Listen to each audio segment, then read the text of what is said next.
और रणभूमि में इस समय बड़ी खबर आ रही है। चीफ जुडिशियल मैजिस्ट्रेट के कोर्ट से प्रयागराज में, जहां पर उत्तर प्रदेश पुलिस ने एक अर्जी दाखिल की है। उत्तर प्रदेश पुलिस अतीक अहमद से पूछताछ करना चाहती है।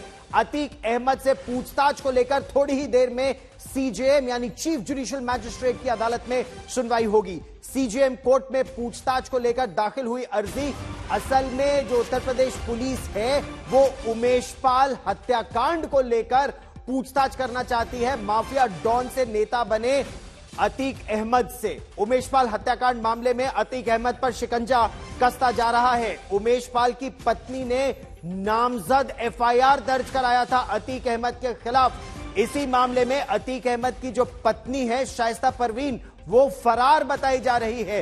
अतीक अहमद का एक बेटा असद, उस पर 2.5 लाख रुपए का इनाम रखा गया है, वो भी इस समय फरार बताया जा रहा है। बाकी 2 बेटे इस समय जेल में बंद है। लेकिन ये हम आपको तस्वीरें दिखा रहे हैं। थोड़ी ही देर में अतीक अहमद का काफिला पहुंच जाएगा नैनी जेल। ये तस्वीर आप देख रहे हैं। आप ये डर देखिए इस आदमी के चेहरे पर, जो 40 साल तक आतंक का पर्याय था उत्तर प्रदेश में, उसके चेहरे की हवाइयां उड़ी हुई हैं इस समय।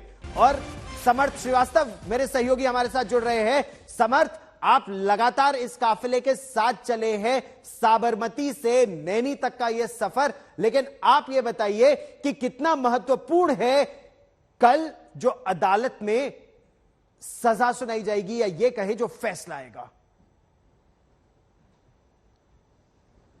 गौरव, ये बहुत महत्वपूर्ण है, पर सबसे बड़ी अपडेट मैं यहां पर दे दूं कि काफिला अतीक अहमद का प्रयागराज में एंटर कर चुका है और यहां से नैनी जेल 50 किलोमीटर की दूरी पे है। यानी कि अब मानकर चले लगभग 1 घंटे में अतीक अहमद नैनी जेल पहुंच जाएगा।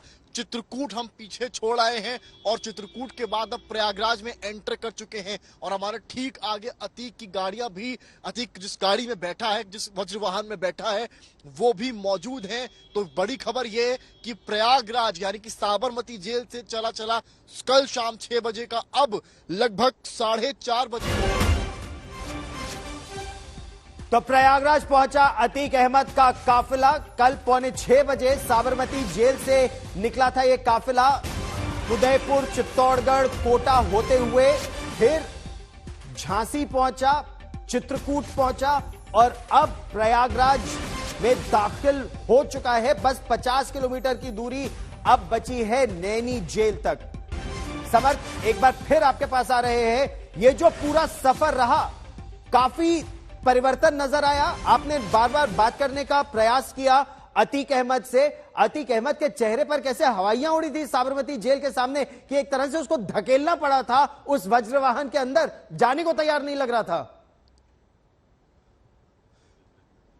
गौरव, आपको अगर याद हो, साबरमती जेल में जब यूपी एसटीएफ की टीम सुबह लगभग 9 बजे पहुंची थी तो ये बताया गया था कि 3 बजे करीब निकालेंगे।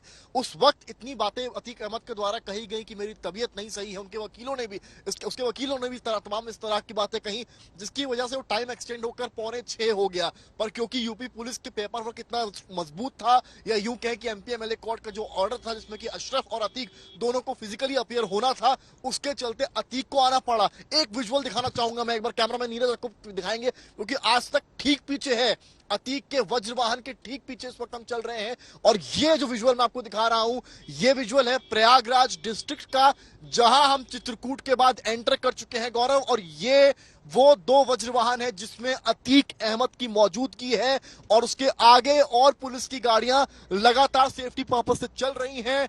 और आप देख सकते हैं यहां पर एक पुलिसकर्मी आपको किनारे नजर आ रहा होगा, एक खिड़की की तरफ से।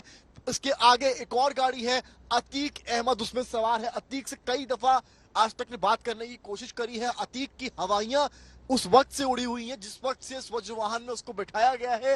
हालांकि बीच में 1 घंटे को हॉल्ट आज लिया गया, जब झांसी पुलिस लाइन में यहां पर गाड़ियां आई और बताया गया कि यहां पर जो पुलिसकर्मी क्योंकि कल शाम से चल रहे थे तो उनको एक छोटा सा ब्रेक चाहिए था, इस वजह से पुलिस लाइन ले जाया गया।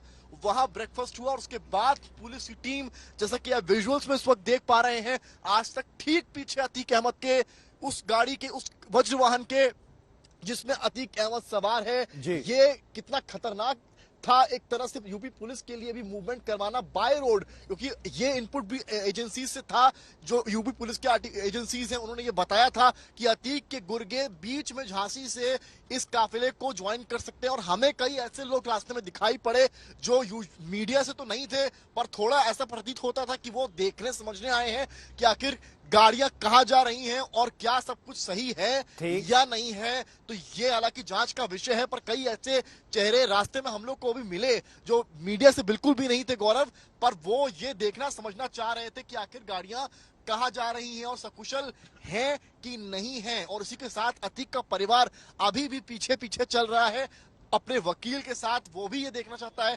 परिवार के छोड़िए, अब अतीक अहमद आयशा नूरी, आयशा नूरी शायद उनकी बहन का नाम है, कोर्ट के नाम पर जी, जो साथ चल रही हैं और उनको भी ये डर है।